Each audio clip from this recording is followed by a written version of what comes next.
They had been humiliated before. In the year 844, Viking longships had sailed up the Guadalquivir and struck at Seville, then a jewel of Islamic al-Andalus. They burned, they plundered, but when the armies of Córdoba struck back, the Norse were crushed. Hundreds were slain, their ships set ablaze, their pride drowned in southern waters.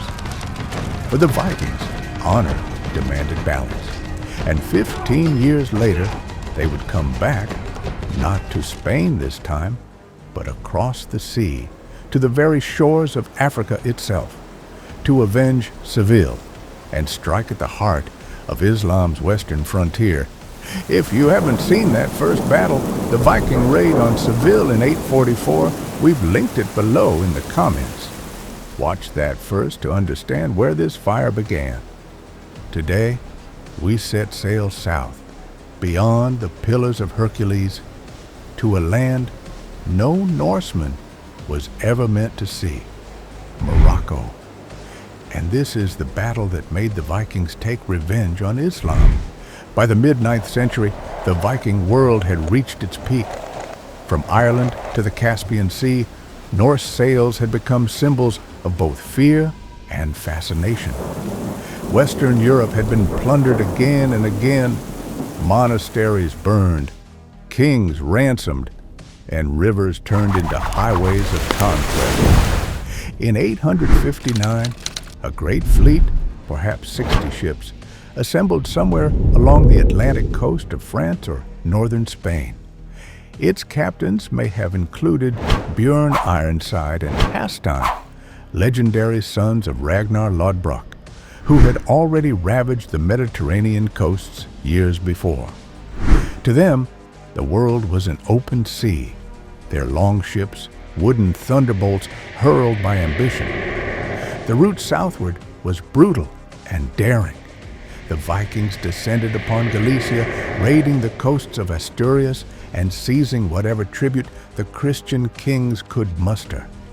From there, they struck Lisbon, then part of Muslim al-Andalus, proving that no faith or empire was safe from their reach. Continuing south, they sacked Cadiz, and at last, driven by either greed or divine madness, turned their sails toward the narrow passage that marked the end of Europe, the Strait of Gibraltar. To cross Gibraltar was more than geography, it was myth made real. Beyond lay the Maghreb, the place where the sun sets, an Islamic frontier of deserts and mountains, ruled by Berber dynasties under the spiritual authority of the Abbasid Caliphate. The Vikings had raided Christendom, Byzantium, and the Slavic lands, but to strike at Islam's western gate was to challenge a new world entirely. Their destination, however, was not the mighty cities of Fez or Marrakesh. Instead, they targeted Nekor, a small but prosperous Berber kingdom nestled in the Rif Mountains, not far from today's Al-Hoshama. Founded in the early 8th century, Nekor had become a vital node of trade between the Sahara, Andalusia, and the Mediterranean. Its ruler, Sa'ad ibn Salih al-Miknas, presided over a people known for their fierce independence and Islamic devotion. But even the sharpest faith can be caught unguarded. The Vikings arrived by sea, sudden, nameless, and swift. For the people of Nekor, the horizon brought no omen of danger.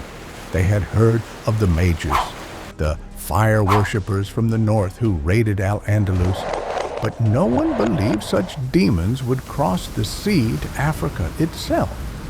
And yet, one autumn morning, the horizon turned to flame. 60 longships glided into Moroccan waters, their oars beating against the calm Mediterranean like the heart of a storm. From their decks, the Vikings saw not Europe's green coasts, but the ochre cliffs of Africa. It was a sight no northerner had ever beheld, and for Nekor, the beginning of 8 days of fire. The Viking fleet landed near the Bay of al-Hoshima at the edge of the rift. The coastline offered little resistance. No fortress, no garrison, only scattered fishing settlements. Once ashore, the Norsemen divided into small war bands, following the rivers and valleys that led inland toward Nekor. The Berbers were caught completely off guard. The king, Sa'd ibn Saleh, was reportedly still in the capital when the first scouts brought news of smoke on the coast. Thinking it a small raid, he sent troops to repel them, but the enemy continued to multiply. Every path from the sea seemed to bring new warriors, clad in chainmail and bearing round shields with painted beasts. The Vikings advanced with terrifying speed. Used to river warfare, they moved light and struck hard, their axes cutting through the Berber lines before defenders could organize. Villages along the way were burned, their people taken as slaves. Within days, the Norsemen reached Nekor itself. The capital, modest in size but rich in trade, became the storm's heart. Witnesses in later chronicles wrote that the mages fell upon Nekor like wolves upon a fold. The defenders fought bravely, but were outnumbered and disoriented. The Vikings stormed the walls, looted the mosques, and burned the markets. King Sa'd fled into the surrounding mountains, gathering survivors to launch a counterattack that would never come. For 8 days, Nekor was a city of ashes. The Vikings plundered its wealth, gold, silk, ivory, and, above all, slaves, the most profitable cargo for their ships.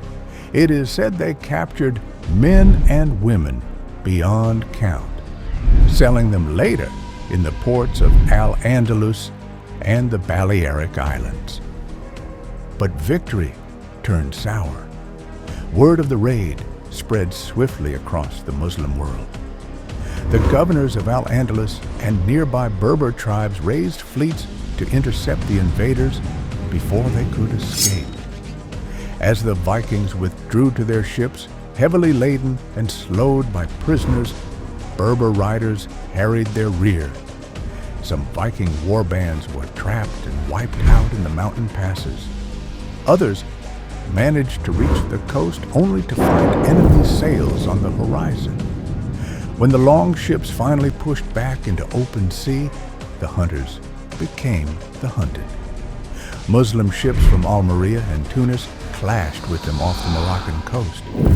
Several Viking ships were burned or captured, and many of their warriors were slain and enslaved in return. The survivors fled north, their once proud fleet now scattered and bleeding. For Nekor, the destruction was absolute. Its mosques burned, its markets silent, its people scattered or enslaved. The once thriving capital of the Rif lay smoldering beneath the African sun, its river choked with ash and wreckage.